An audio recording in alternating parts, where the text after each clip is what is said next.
on my feet. Put all over me. Louboutin and Valentino, you ain't getting what you see. Prada on my feet. Put all over me. Louboutin and Valentino, you ain't getting what you see. Hello, hello, hello, hello, hello, hello, hello, hello. How's it going, people? Welcome to stream. Welcome. Hope everyone's had a fantastic day. Arsenal have won against West Ham at home. Liverpool have lost to Chelsea 2-1, which is an insane result, and that is in favor of Arsenal. And overall, today has been fantastic. Arsenal have won their game. Yes, it wasn't the prettiest of performances, but we're going to obviously talk about it. We're going to talk about injuries, everything surrounding it.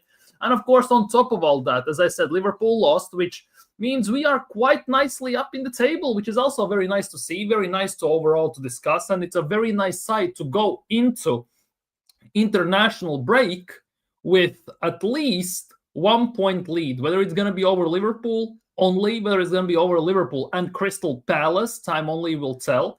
But yeah, it's a very, very nice thing to see and very nice thing to just, it's a very nice eye pleaser. Let's just put it that way. And yeah, it's a good mood. It's a good mood being an Arsenal fan at the moment, at least for today. So yeah, big up people, big up everyone. Like the stream, subscribe if you're new. If you want, you can jump on the stream. Just shout me on X or Instagram or WhatsApp. If you have my digits, I will send you the link if you want to talk about it, of course. But yeah, people, hope everyone's doing great. Big up Andrew. The game was scrappy as predicted, but 3 points, clean sheet. We move on. Exactly. We knew it was stinky, scrappy game. One game at a time. Exactly. We are taking one game at a time, no matter how you look at it. It's always like that. It will have to be like that. But we got the job done. We got it over the line. Yes, it wasn't very eye-pleasing performance. It was a very rough one. But overall, 3 points are 3 points. Remember, during George Graham days, it was 1-0 to the Arsenal and all this stuff. Looking like Mikel Arteta days, it is 2-0 to the Arsenal, clean sheet to the Arsenal and stuff like that. And the more we can get it, I'm not going to complain. As long as we are top of the table, we are keeping the games up top, we are winning. Happy days, happy days. I got to give props to Chelsea-Liverpool game. It was intense and with abundance of moments, but since we play play the broom in the football corner, we win. But can't find satisfaction from that performance. Yeah, but still, 3 points are 3 points. Big up. Yeah, Fulham win against Fulham after international break is a must-win game without shadow of a doubt. It's a must-win, no questions asked, nothing more, nothing less. Because after international break, obviously, every team that has lots of players going into international duty are struggling. Let's be real. And Arsenal coming back from that, it's going to be rough, especially away at Craven Cottage. It's definitely going to be a rough one.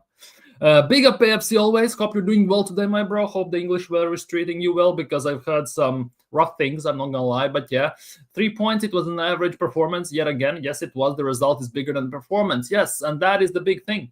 That is the big thing. We are getting results despite these despite these rough performances. And that also was a reoccurring theme last season. Last season, the issue was that at some point the performances caught up. And we got results deserving on the performances. Let's just say we played awfully and we got a draw or we lost last season.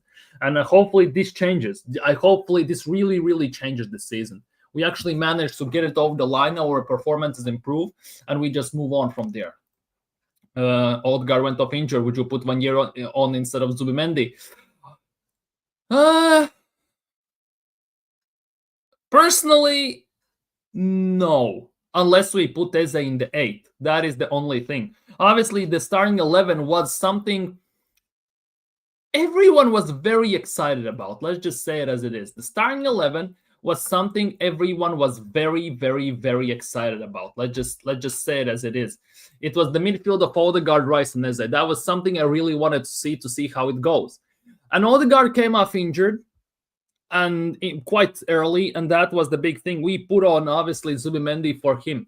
It was a bit of a rough one, I'm not going to lie. But if Odegaard plays the 10, and then he doesn't goes in the 8, I would have put Wanyeri definitely on. I definitely would have put Ethan Wanyeri instead of Zubimendi, because we reverted back basically to double pivot type of situation with Zubimendi and Rice.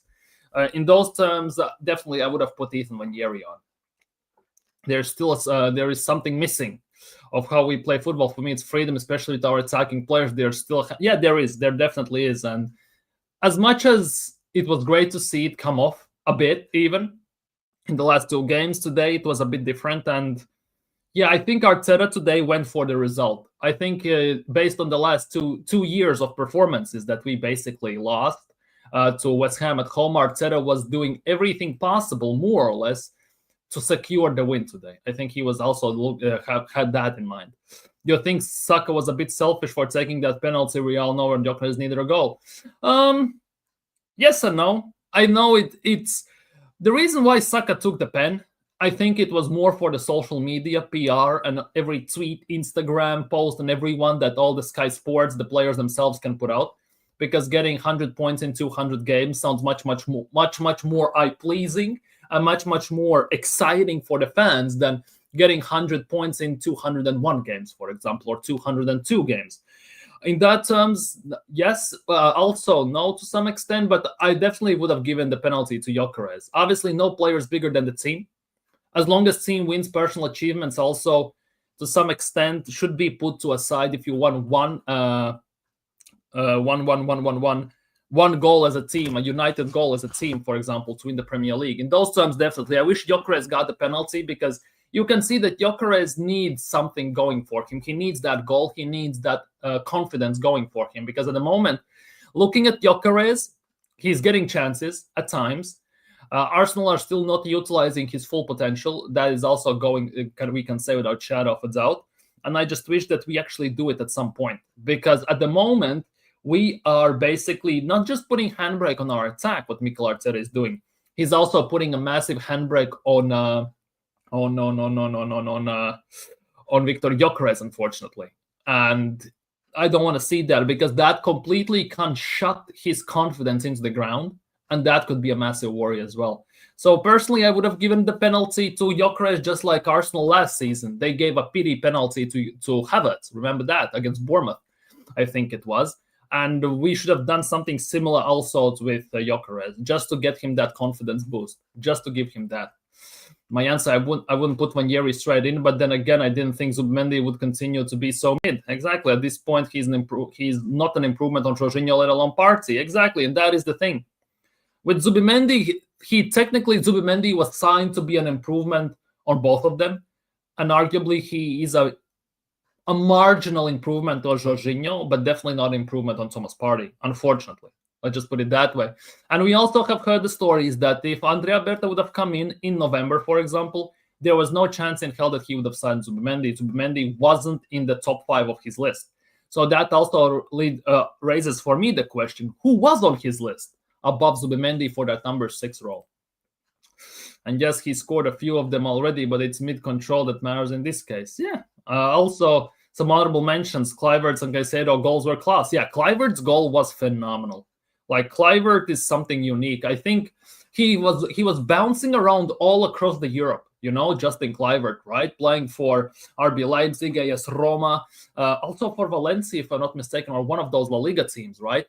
And it looks like finally under Iraola at Bournemouth, he has found his ground together with Semenyo, and that is also a very nice watch. I kind of expect also him to move to a bigger team at some point for big money. I also expect that. But Kluivert, it looks like he's starting to find his ground in world football, which is also nice to see because it's very hard to follow big names in footballing industry when you are a son, when you're directly related to the guy. Let's be real, like Justin Kluivert, the Patrick Kluivert's son, and we all know who Patrick Kluivert is. Same will go with Van Persie, Van Nistelrooy.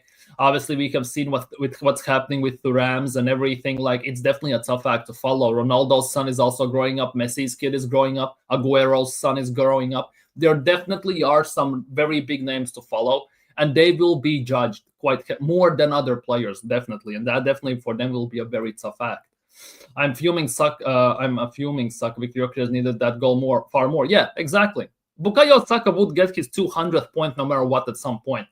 At this stage, I think getting confidence into Gyökeres, getting him on the board and making him do some things would have been much more useful and much more looking long-term advantageous for Arsenal than actually giving Saka the penalty, personally. I would have given it to Gyökeres without shadow of a doubt. Because Saka is going to get that 100 point, and it genuinely would be inevitable.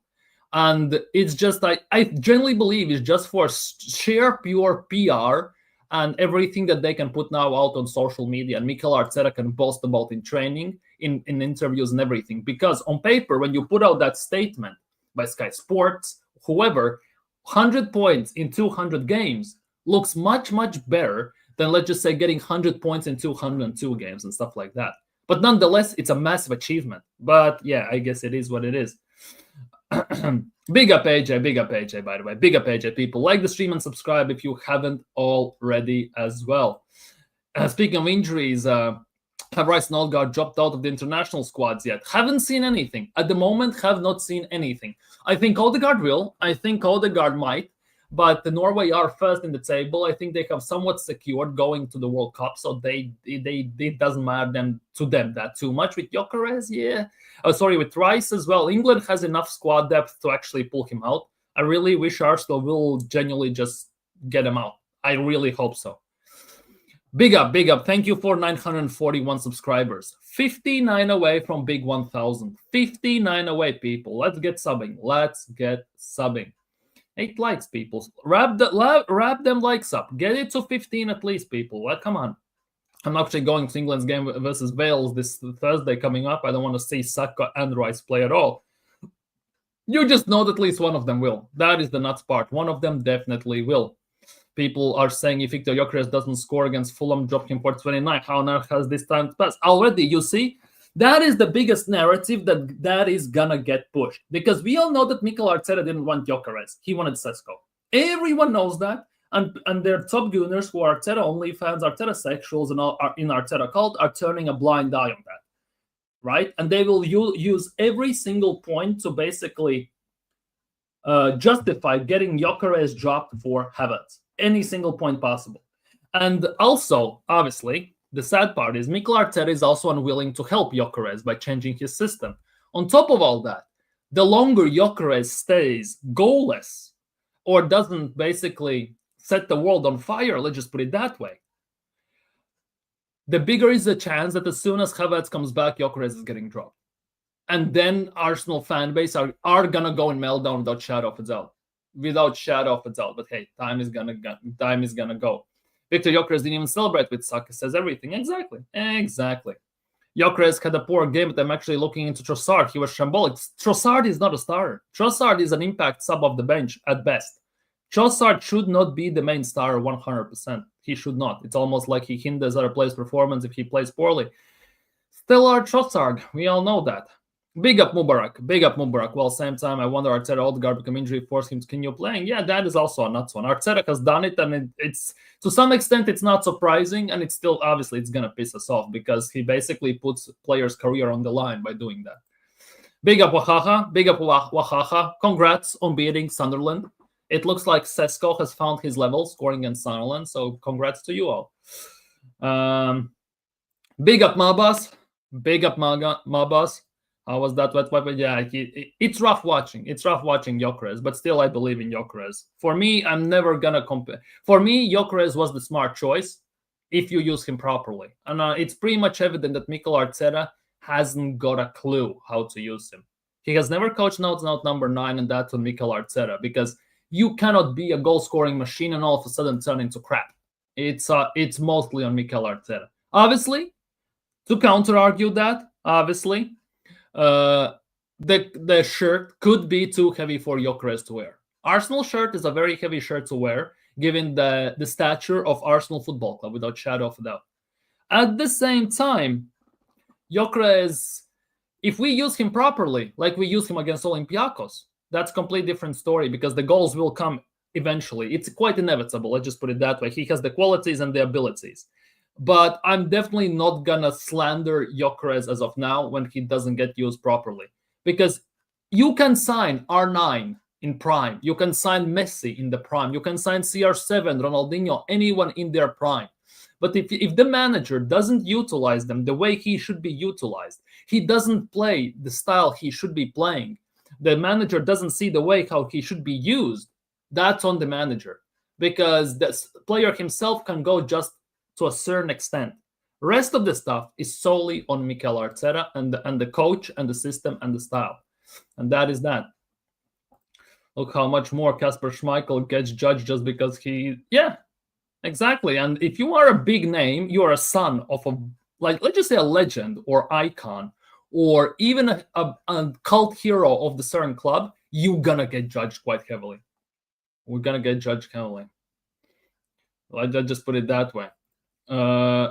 Big up Godfrey. Big up Godfrey. Hope you're doing well today, my bro. Big up, big up, big up. Hope you're good. Glad we got the 3 points. It was a flat game once again. Yes, it was.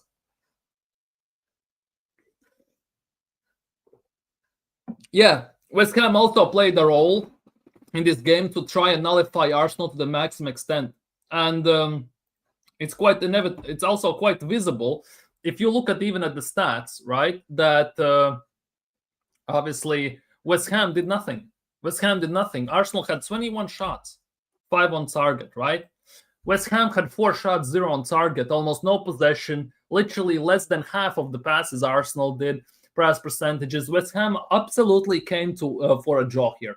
They came for a draw, and it was inevitable that they're not going to do anything, obviously. I'd say go for Semenyo at this point, a unit body. I would take, by the way, Semenyo in a heartbeat at Arsenal. I would definitely take Semenyo at Arsenal in a heartbeat. Both strikers are not getting nowhere near good enough service. Yeah, that is also the case.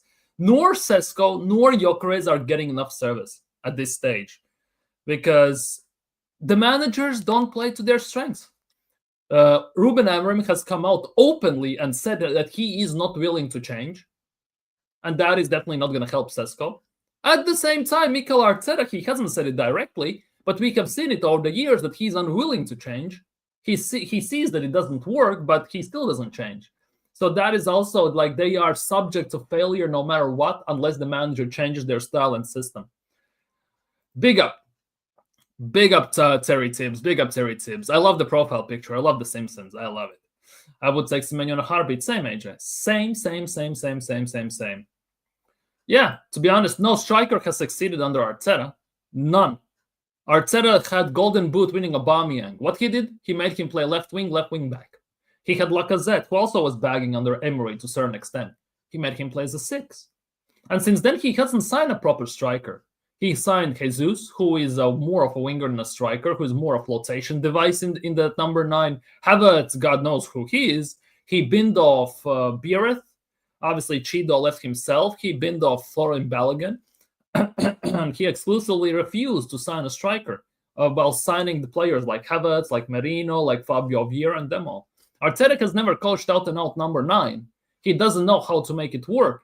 And it's quite heavily showing on the pitch. It's showing. It's very evident. He also didn't learn it under Pep, because Pep at the time also didn't technically have out and out number 9 because Arsenal funded them signing Haaland.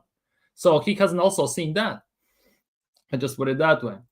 Good win, but Gyökeres looks like that. But that is, you could say that is on Gyökeres, but it's also quite heavily on Mikel Arteta. You cannot say that it's not on him because his system and style doesn't suit him whatsoever. Give Bournemouth Trossard and we get Semenyo. Yeah, give Trossard and 30 million and give us Semenyo 100%. I guess Gyökeres is missing Leeds early too. Most likely, I don't know. We'll see. You got big up Rasta. Hope you're doing well today, my bro. Are you at work today, by the way? Rasta, you are at work today, or are you free, or what? Just curious. Are you at work today? Do you have a day off? Yeah, Liverpool can hold that. It's quite nice to see us being on top of the table before the next international break. It's fantastic to see.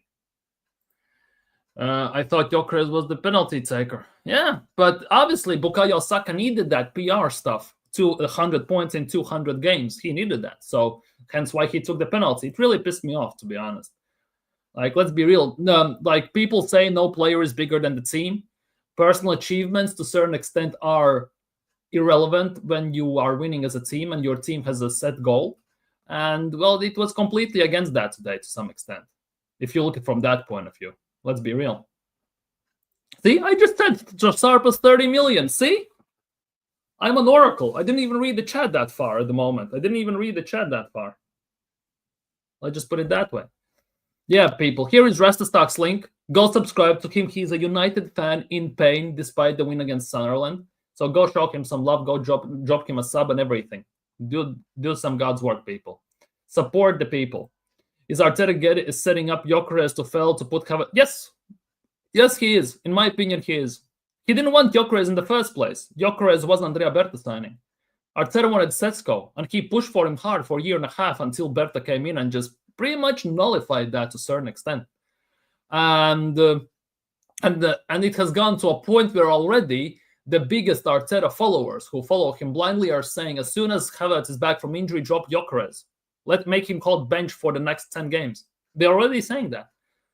That's how nuts it has gone instantly. Bless up, Rasta. Bless up. Hope your day is going well. I see you are at work, you just mentioned, so good luck at work as well, to be honest. Bless up every single time. Bless up every time, brother. Yes, top Reds out, top Gooners out. Facts, AFC always. Facts. He's throwing out his toys in the can. AFC always. Bless up everyone. Here's Wahaha's link as well, people. Go subscribe to Wahaha.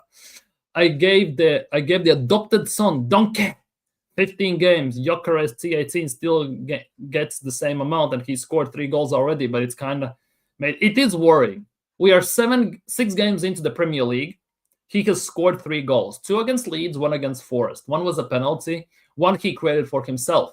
So technically speaking, he hasn't even gotten the service to score. When he has gotten the service, he has fumbled it. I'm not gonna lie, he has fumbled it, or goalkeeper has made a good save, or he hit the post once, right? And he has scored against the smaller teams. He also hasn't scored against the big teams, like City, Liverpool, and all these teams. So it is worrying. I'm not gonna lie, it is worrying. But long term, I still trust that Gyökeres is going to bang at some point. I just hope that Gyökeres starts scoring sooner rather than later, right? And it won't be too late, because it also could affect our whole season. With Sesko getting no services, more Mbeumo and Cunha being extremely selfish so far, especially. Yeah, you have those two. They are to some extent. Even Meno today had a great chance to play him, but the rather than, you are a mess to some extent. Starting 11 surprised me. Same, but at the same time, almost anticipated something like this: an injury, a scratchy game, a win in the end, but questions of the performance. Yeah, for me, I was very excited when I saw the midfield of Odegaard, Eze, and Rice. I was very excited, but that instantly disappeared as soon as Odegaard went out. I wanted to see us play with 2 creative teams that push up, because it was very evident that West Ham came to Emirates not to lose the game. They played for a draw.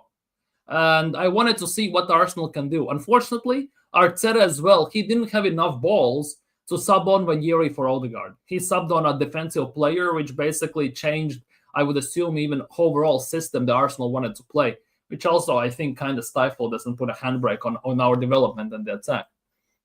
Yeah, what is it with this manager? Keep on playing a player injured when not taken off? It's Arteta. It is Arteta. He does that every single time. As long as we have had the injuries, he has played them injured. Remember last season, Rice with broken toe, Odegaard with the Norway stuff, Saka, Ben White, 3 months of surgery needed, still plays.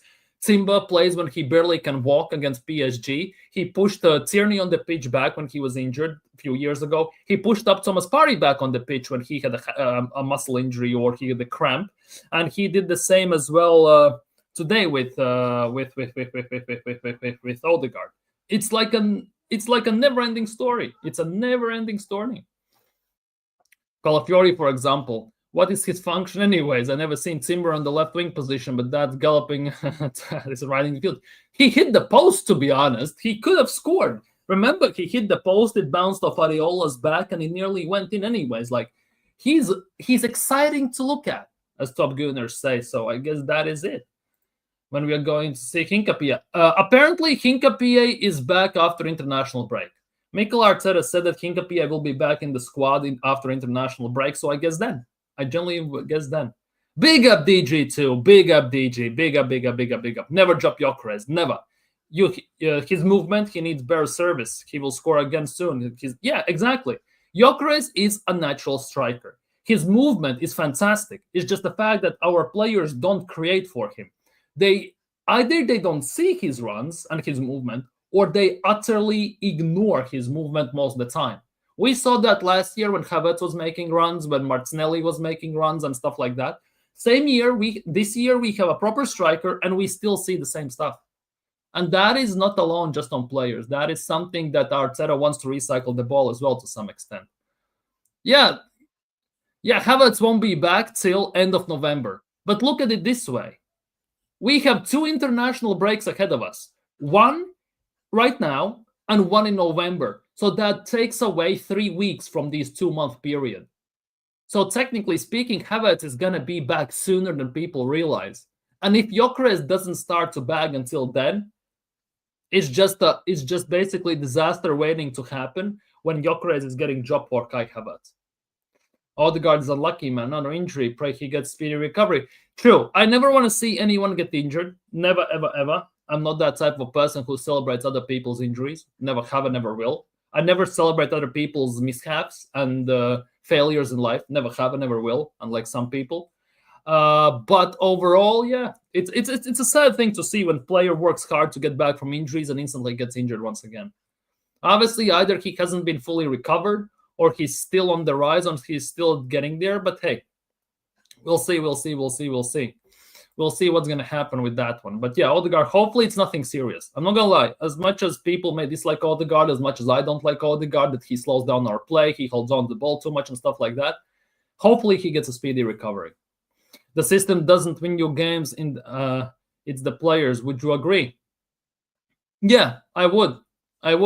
The system, for us, for Arsenal in general, wins certain games. The system wins certain games at certain times.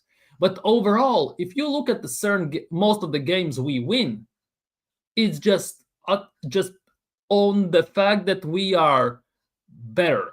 Pure share of class in specific situations, in specific positions. Because we all know that Saka can pull rabbit out of the hat even if he has a very poor game. We have seen this over the years quite heavily. We have those players like Saka, to be honest, one, and Eze can do that right now. We have players that can perform despite what is going on and what system we are playing. Let's be real, because we have done that. And the set pieces, of course. Let's just put it that way. The system for me, the system works in open play. Set pieces is not the system. That's just genuinely like a DLC extra pack for the main game. You get what I mean. New skins, new developments, extra part of the map, and all this stuff. That's how I see corners. And unluckily for us, we are that good from corners to a certain extent that it kind of paints over the cracks in terms of Arsenal not being good enough maybe from the system in open play. The Arsenal fans forget Havertz didn't score every game. Also, Havertz missed those easy chances. Havertz last season stick with exactly. I'm still haunted by the fact that against 10-man United, Havertz missed out from 2 yards out, from 5 feet out, and all this stuff. I'm still horrified by that. I still remember that Havertz misses way too many easy chances. The nuts part is, whether you like it or not, Gyökeres has not gotten these easy type of chances that Havertz got last season. And I cannot figure out exactly why.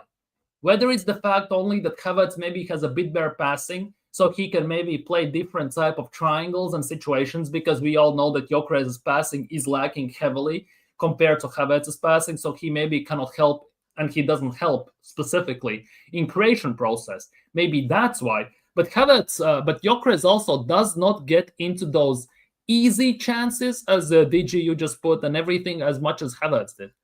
That is also the case. We haven't seen that too much. What's with Odegaard? Shoulder. No. It's ankle, knee, or something like that. Yeah, people already are saying that. Doesn't score against Fulham, dropping towards 79. Like, it's nuts.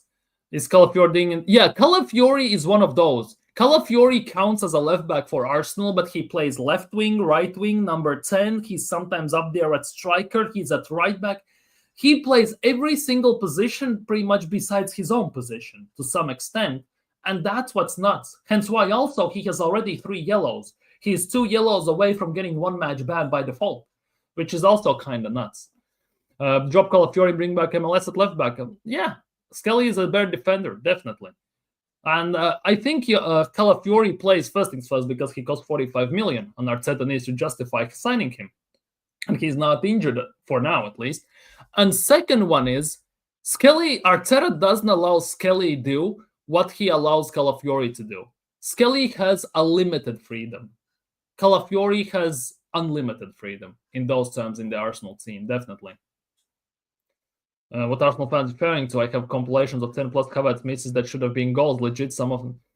Yeah, Gyökeres was poor today, without shadow of a doubt. But that's on him and that's also on the team. That's on both of them. How much on each of them? That's a completely different story.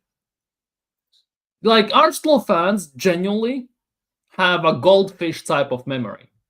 They pick and choose what they want to forget and what they want to remember when it basically fits their narrative.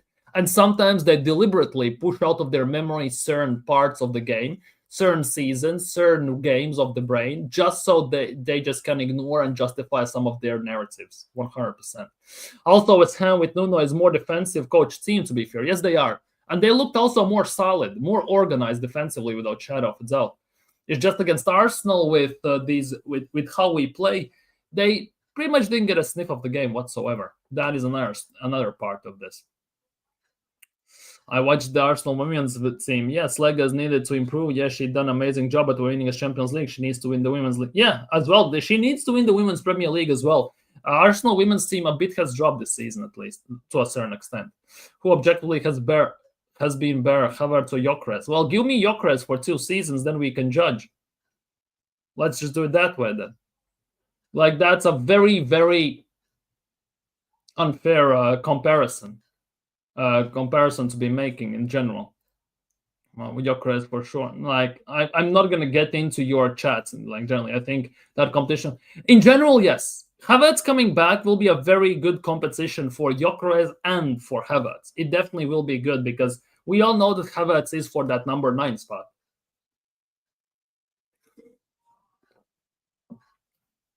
But for now, time only will tell. I would rather have Miles Skelly too invest in the younger players. Yeah, play Skelly more. Kind of surprised when Yeri didn't play today. I would have wanted when Yeri to come on instead of, obviously, Odegaard, but that's a completely different story. Obviously, when Yeri came on today, in general, but I wish he came on instead of Zubimendi. I generally wish he came on instead of Zubimendi. Why deaf people forget that what was Havertz for us? He was moved is in Jack replacement, but because he was an inanimate object there, he was later moved to that. So yeah, that is the case. Havertz came in as a midfielder, as a Jack replacement. He didn't work there. Then he got shoved up at number 9 to see what sticks, and it clicked for a bit. He hit a purple patch. After that, he has been very hit and miss, and he plays all across the pitch as well, which is not helping him. And that is also one of the biggest issues with Havertz in those terms. Yes, he can play multiple positions, which overall may seem great, right? But at the same time, he doesn't excel uniquely at any position, which again is kind of one of the biggest issues with Havertz in those terms. And Arteta said as well, judge Havertz after 50 games. So let's give Gyökeres 50 games, right? Right? If you have energy for that, let's have the same energy for the other player. And now we somehow grade Gyökeres from Yeah, we like Arsenal, yeah. Havertz gets 50 games to be judged, and Gyökeres gets 7 games. Let's be fair, be patient. Exactly. And this is, all of a sudden, nor Dauman nor Ranieri aren't playing. Now, Dauman, I can get why. Yes, he had just been promoted into the team. He has seen pitch a bit, but he mostly plays for under 21s. If under 21s play the same day or day before, 9 times out of 10, when Yeri doesn't play for the main team, he might be registered for the team, he might be on the bench just to fill the squad, but he doesn't play. That far, I can get it. Despite the fact that he already is better than some of the attackers we have. Just putting it out there. Ranieri is a completely different situation. Ranieri hasn't seen the pitch consistently since that Real Madrid game last year. And that, for me, is a completely different story. I don't know what Ranieri has done to Mikel Arteta that he doesn't get game time whatsoever. Ranieri signed a new deal this summer with specific guarantees, allegedly, according to David Ornstein and all them men, apparently, that he's going to get more game time. We are what, 10 games in almost? Carabao Cup to Champions League, 6 in the league, 9 games into the season, right? And Ranieri hasn't played that much, has he? He's played a few minutes here or there. He has started one game, I think, or 2, but he hasn't played at all, pretty much. And now that for me also raises a big question. What has he done to Mikel Arteta that he doesn't start? For me, that is another big issue here. All of a sudden, none of the youngsters play. Same goes for Miles Lewis Skelly, nor Ranieri, no Dauman, none of them play. it's so weird and so confusing that these players last season, specifically Ranieri and Skelly, right, helped Mikel Arteta out, saved his job, you could argue. Just like 4 years ago, Smith Rowe and Saka saved Arteta's job. And instantly he bins them. They don't play. Smith Rowe got man of the match performances. Next 2 games, he doesn't play. Ranieri just burns defenders, does fantastic on the pitch. Next game, he doesn't play. Like, I don't get it. I literally don't get it. Skelly was one of the best performers, rising star from last year. And he doesn't see pitch almost at all this season. Is it only because Calafiori now is injury-free, at least for now? Or what? Like, I would love to know these situations. I fully agree. Ethan would be getting more game time, especially at home, but Dauman needs to be easy. With Dauman, I get. Ranieri is a bigger issue. Ranieri is 19. If we have a proper Scandinavian captain fit and ready to play, he should play. Yeah. Like, for me personally, Odegaard came off today. Put Ranieri on in the 10. It was evident that West Ham are going to do F all this game. They are not going to go for the win. They barely could get in our attack, in our final third. So just put Ranieri on. Have some madness, have some chaos in the attacking third. Put him in. But no, we sub on a defensive player. That is another situation that is kind of confusing. Havertz was bought as a number 8, failed there. Exactly. He was brought in as an 8, he failed, and that was all she wrote. Let's just say it as it is. That's what's nuts, and as well to some extent. Why didn't Dauman come on to get the record in the Champions League? I don't know about the Champions League. Isn't like in Champions League you cannot touch the pitch until you're 16 or something like that, because Max Dauman is turning 16 in December 31st? I don't know about the Champions League. Genuinely don't know about the Champions League.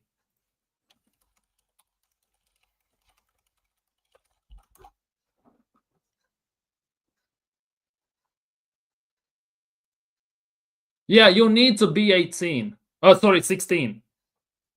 Youngest player to play in Champions League is Moukoko for Borussia Dortmund. 16 years and 18 days old. So I think he needs to be 16, and Dauman turns 16 in the 31st of December this year. Big up Yassa. Big up Yassa TV. Big up the Chelsea fans. See, Chelsea win. All of a sudden, he turns up in the chat. All of a sudden, he turns up. He's here to collect his taxes and everything all of a sudden. Chelsea beat Liverpool. Chelsea are going for the league. Chelsea are going to win it all. Hey, hey. Now he's on the A list. He can play. He can?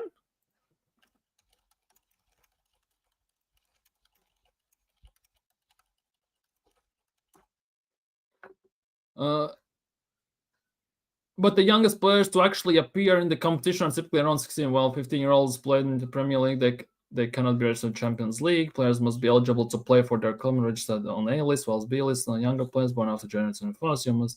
They must have been registered with the club for 2 years prior to 15 for major. I cannot find a list yet. There's a senior squad players and has a deadline before the season starts. I don't know about this. Max Dauman's senior team training for Arsenal at 15 UEFA rules prevent him from... See here, like, for me, this is the case, right? Specifically about Max Dauman. While Max Dauman is playing in the senior team training for Arsenal at 15, UEFA rules prevent him from playing in the Champions League, even if eligible, due to the requirement to have been registered with the club for 2 years. Like, this is what is from UEFA homepage. This is what they're saying, allegedly. Go figure. If I don't know, these rules are here to twist your mind, and half of them I don't get even to some point. Gyökeres has scored 3 in 7, 2 of them games with 3 CDMs, so it's like 3 goals in 5 games. One was a penalty as well. Don't forget that. Yes, always around. Don't give him. No. Yes, shows up only when Chelsea win, when he's happy. Like it is. You should be thanking you for what? For Havertz, for Madueke, for Gallas, or whoever. David Luiz per check. Who should we be thanking you for? Huh? If you want to thank, if you want me to thank you, come to Arsenal during January window and sign Odegaard for 100 million. Then we can talk. Big up, Beggy. Big up, big up, big up, big up. Yeah, and here is Yes's TV's link, people. Here is Yes's TV's link. Go subscribe. He's a Chelsea fan on the rise, literally and figuratively. So go subscribe to him, show him some love. Thank him for Garnacho next summer. But anyway, the internationals, 1.5 weeks of Northwest. I hope that Rice injury was a diversion, hoping Saka will not participate in the whole 180 minutes. And no injuries, please. Full focus. Hopefully, definitely. England are playing against my national team in Riga, I think it is as well. So you're going to win. I'm already telling you that much. You're going to win the game. We are shit anyways. One of our main guys just got a knee injury. He plays for Aberdeen. So unfortunately, yeah, you're gonna win the game. Will be interesting to see whether you're gonna start who's gonna start against Latvia when you play. So it will be very, very interesting to see. But yeah, I already predict that we're gonna lose. We are that bad. Just putting it out there. We are that bad. Anyways, guys, we have a special segment for today, and you know what it is. It is Mickey Ross settings in the Waffle House, people. We are joining the Waffle House once again after Mikel Arteta has coached 300 games at Arsenal, which is at least 250 too many. No, 200 too many. But yeah, we're going to talk about that. We definitely gonna, let's see what Waffle Teta, Mikel Arteta has said in the press conference after Arsenal have beaten West Ham 2-0 at home. So get your syrup, get some hot cocoa, cold beer, whatever you're into, whiskey on the rocks, whiskey neat, whatever, and let's do this. Let's see what Mikel Arteta has waffled about after today's game. Arteta was asked his latest milestone, what pleased him the most about the win, as well as latest injury updates on Odegaard and Declan Rice. Let's see. On this afternoon's win, the last 2 games have been very special. We have won 2 games, so Newcastle, because we had a history there, lots of scars and a lot of learnings to take. We put that right. Then we had West Ham losing 2 games at home in the previous 2 seasons. I told them it was a big opportunity, that we had a very difficult fixture since the start of the season and some very bad injuries as well, not helping. Still, the team is performing, playing well, winning today with absolute dominance and without conceding a goal. So good to get international break in this spirit. And on top of the table as well, by the way, we are going into international break. So that's always a plus. I have no brain cells left for this waffle. Dude, sit and listen. Sit here and listen. On Odegaard's injury, I think he had a clash knee to knee and immediately he was uncomfortable. I just spoke to him. He's not positive about it. He's got a brace on. Here we go. Odegaard has got a brace on. We'll have to wait and see from the doctors, but we haven't been very lucky with that either. So, yeah. Odegaard might be out for some extended period of time. On Odegaard's bad luck with injuries this season, we haven't had him since the start of the season for one reason or the other. The shoulder twice and then this injury. So we have to wait and see the extent of that injury. We will find solutions, but obviously our captain is a player who gives us a completely different dimension with the things that he can do, especially in the attack. What, you mean slow down the gameplay? Recycle the ball? Do the spinneroonies? Pass it backwards? To the left, to the left, to the right, or to the back? Anyways, let's move on. On Calafiori's role within the team. Oh, this would be a good one. A lot of dynamism. Sometimes a bit of chaotic. Well, that's an understatement and a half, but I think his dynamism and the spaces and the situations that he can create are very difficult to control for the opponent, especially against a team that is very well organized. You have to disrupt their organization in order to create chances, and I think we've done that really well. On why Declan Rice came off. He's not all right because he asked me to come off. So Declan Rice himself requested to be subbed off. That is a big problem because you don't usually see that.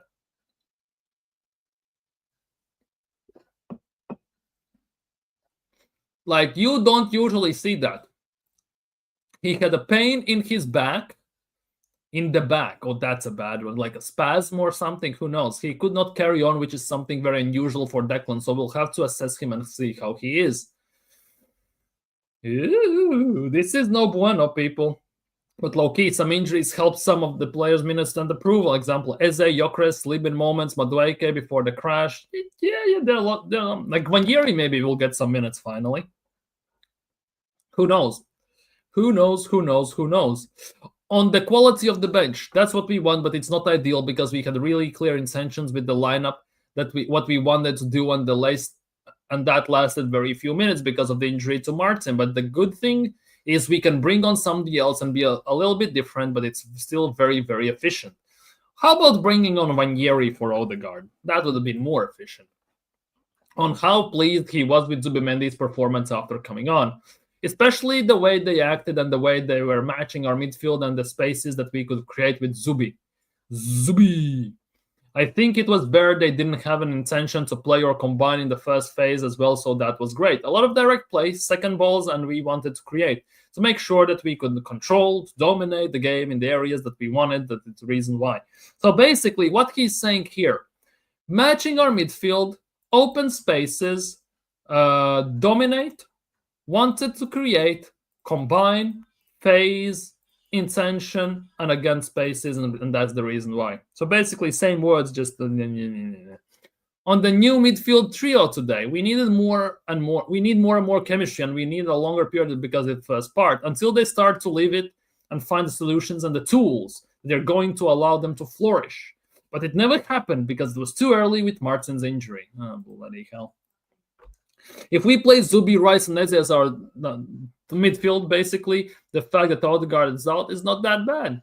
Like, Odegaard's out is obviously not a good thing because he's injured and all this stuff, but that means that we would see Eze more consistently in the 10. Just obviously depends how long Odegaard would be out for them at the moment. Also means that we maybe could see Ethan Vangieri more play in the 10, which is one of the biggest talking points because Ethan gets microwave minutes, and it's really annoying at this stage because, wait,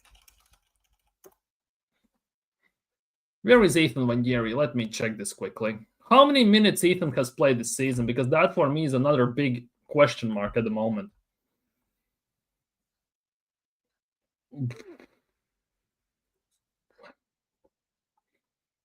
Well, here it is. If you're interested in, Ethan Vangieri has played 5 games this season out of what, 9? 235 minutes combined. He has played a full 90 in the Carabao Cup. He has played 145 minutes in Premier League. And he has played almost a full 90 in one of the games when Odegaard was injured. Yeah, there we go. Against Nottingham Forest when Odegaard got injured, or was it against Leeds? One of those games. So he has played against Forest, where we won. He has played full game, 52 minutes against Leeds. The rest of the games, he basically, against City, he played 6 minutes. Today, he played 15 minutes. So basically, you could make a very strong argument that if Odegaard doesn't get injured against Leeds, against Nottingham Forest, Vangieri would have almost no minutes whatsoever overall, if you are looking at it from that point of view. There's a big argument to be made about that as well.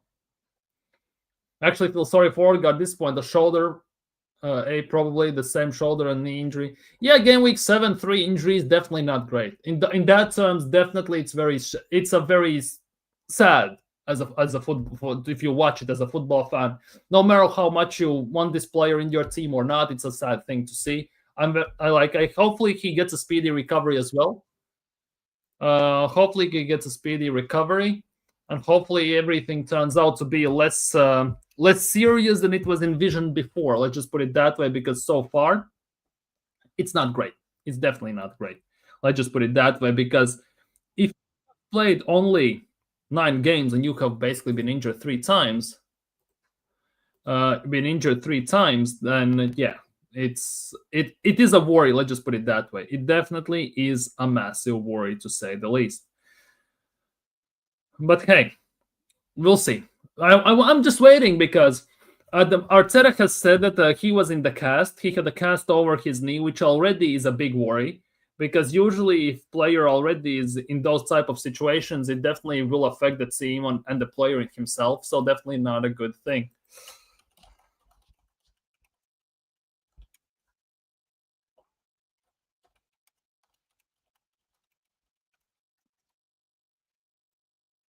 But yeah. Big up Sacks. Big up Sacks. Hope you're doing well. I'm getting worried about lack of goals from Gyökeres. I am a tiny bit as well. I expect him to start scoring at some point. I genuinely expect him to start scoring at some point. But I just hope it's not too late. Let's just put it that way. For game week 8, we do get players back. Yeah, we do. But the thing is, we do get players back. But it's international break, and we could also lose some players.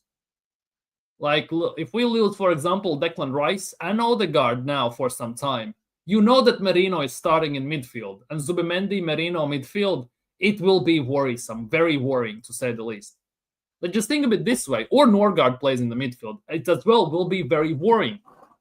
Besides Declan Rice, who in general is not a number 8, we still don't have a proper 8 replacement because Merino is not it, and nor Norgard nor Zubimendi are it. So if you look at it this way, it is a bit of a rough situation going on in those terms. Like from game week 8, how many games we have played? 6 or 7? 7. So we are 10 games into the season. So 7 in game week 8. We get some back, but we also we could lose some. Anyways, next one. On winning his 300th game in charge, Mikel Arteta has been 300 games in charge. Oh. 300 games, 300 games. You could make a strong argument that that's like 200 too many. Very, very proud. It's a big number for this football club. I want to thank everybody, especially my coaching staff who have been with me since day one. Without them, you know that half of your coaching staff has gone away, right? Like some of them are coaching their own teams and some of them have gone, right? Without them, it's impossible, first of all, to do the job, and secondly, to enjoy it, so that I know that half people are very proud of me. Also, the players and the staff have been with me since day one, supporting, helping me to be a better coach, to learn from them, to inspire me, and to enjoy the good moments as well. I wanted to celebrate it with a win. I've got it. Now we have an international break to enjoy it, and use the time as well to prepare, because what's coming before the next break is going to be really difficult again. And that is true. Before the next international break, technically, on paper, we have easier games in Premier League, but we have some rougher games in Champions League. So we'll see how that's going to go. On Saka reaching 100 Premier League goal involvements. When you look at those numbers, 200 games, 100 goal involvements, it's unbelievable. His age, what he's doing, the manner that he's doing as well, really impressive. That's the kind of players that we need to achieve what we want. And this is the big thing. That's the only reason why Bukayo Saka today took the penalty.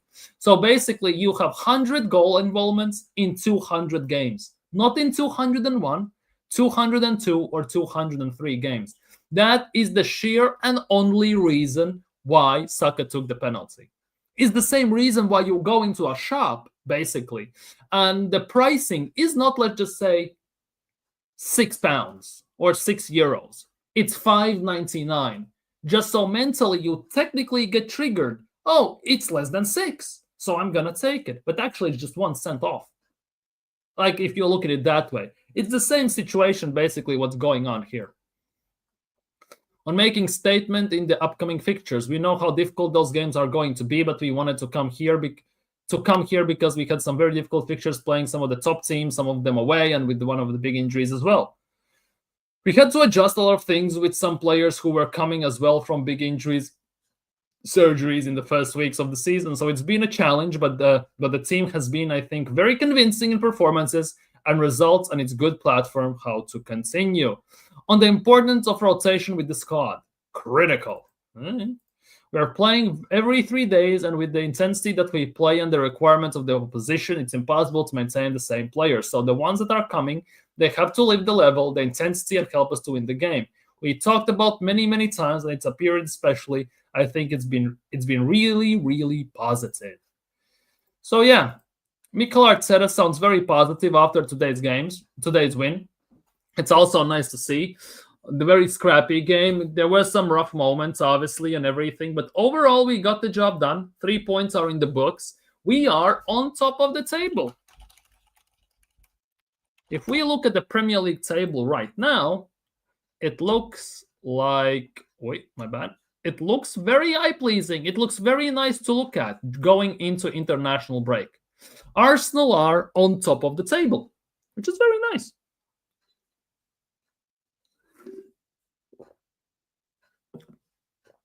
The thing is, though, Liverpool are 1 point behind us, Spurs are 2, Bournemouth are 2.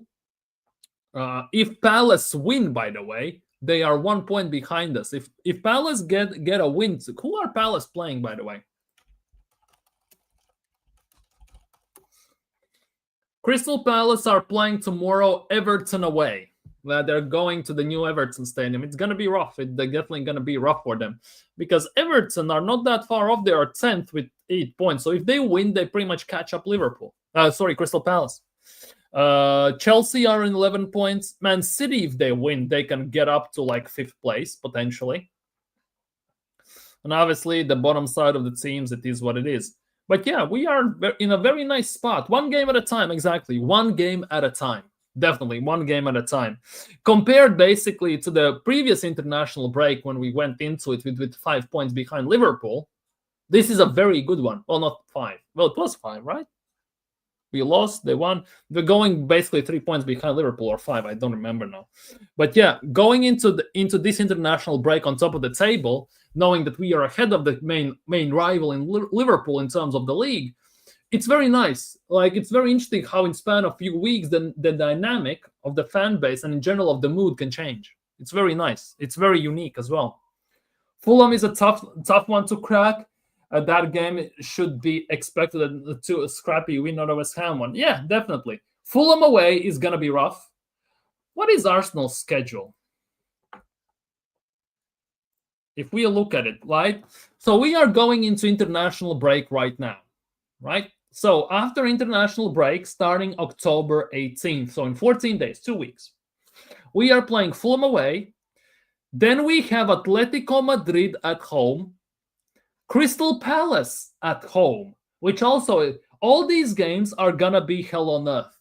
Fulham away, Atletico Madrid at home, Crystal Palace at home, and then we have Carabao Cup as well, people. Brighton at home. Burnley away is gonna be a rough one. They're gonna park the stinkiest of buses, and God knows if we will beat them or not there. Slavia Prague away should be a win. Then we have Sunderland away, obviously. Then we have international break once again. So exactly in a month, pretty much, we have another international break. And after international break, it's even worse.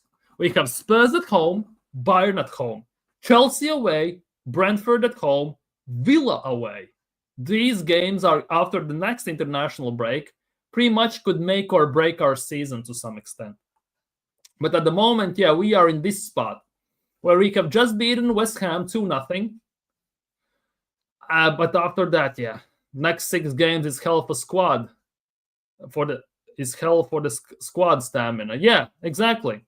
Fulham away, Atleti at home, Crystal Palace at home, Brighton at home, Burnley away, Slavia Prague away, Sunderland away, and then it's next international break. So 1, 2, 3, 4, 5, 6, 7 games. Next 7. It's not even 6. It's 7 games.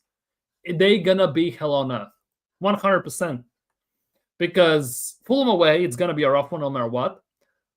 Atletico Madrid, let's be real, we cannot even the less said about that than better at the moment. Crystal Palace currently, before they play Everton tomorrow, are on 19-game unbeaten streak.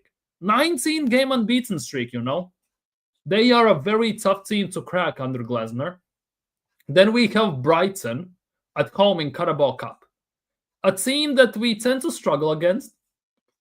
On top of all that, Brighton in Carabao Cup have won both of their games 6-0.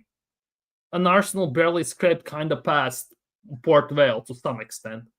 Burnley away is going to be a nuts one because Burnley are going to park the bus, and we saw how Liverpool struggled against them. It took the 90-plus minute penalty to even get the result against them. Slavia Prague's way should be easier. To be honest, should be easier. Let's just put it that way because we have played them, we have annihilated them, and our team should be good enough.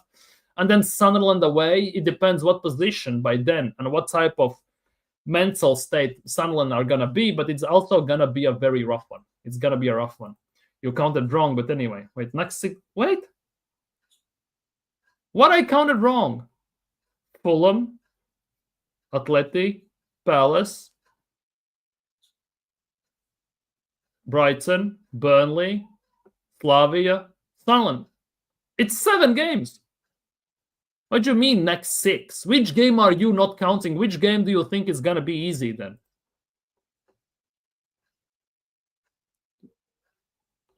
Like which game? Away, home, home, home, away, away, away. Well, what are you even on about? Use your words. What are you even on about? What I am wrong about here? We have 7 games after international break.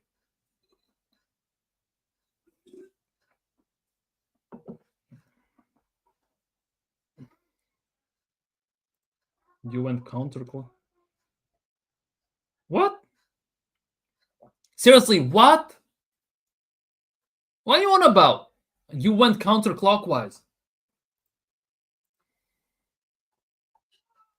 Because I counted from back to up. What? 1, 2, 3, 4, 5, 6, 7. 1, 2, 3, 4, 5, 6. I don't get it. Like, I don't get it. Genuinely don't get it what you're on about. Absolutely zero idea what you're on about in this regard. But yeah, we are in a good position at the moment. I'm not gonna lie. Arsenal in a very good spot. We are 7 games into the Premier League, and we are on top of the table. It's a very nice, positive side to see as an Arsenal fan going into international break with some positive emotions. Now we have actually 2 weeks of, well, basically nothing instead of except the international football. I'm not gonna lie. So that's gonna be, yeah, it's not gonna be great to survive, but we're gonna find something to do, something to talk about. Obviously, Arsenal are a gift that keeps on giving. Internationals as well. We might touch on some stuff during internationals. But the good news is we are on top of the table, and we are not looking that bad in terms of table. The performances have not been great. I'm not gonna lie. Somehow the performances don't fall in line with the results. Because if we look at the performances to some extent, at least in my opinion, we should not be getting the results we are getting. And I'm very worried that at some point, either the performances will catch up to results or the results will catch up to performances. One or the other is going to happen. Obviously, hopefully, I hope that we are actually going to improve our performance and the results are going to get better, of course, in those terms. But if it happens the other way around, we might be in for another hell of a draw season coming in. So obviously, still a long time to go. 31 games in the Premier League.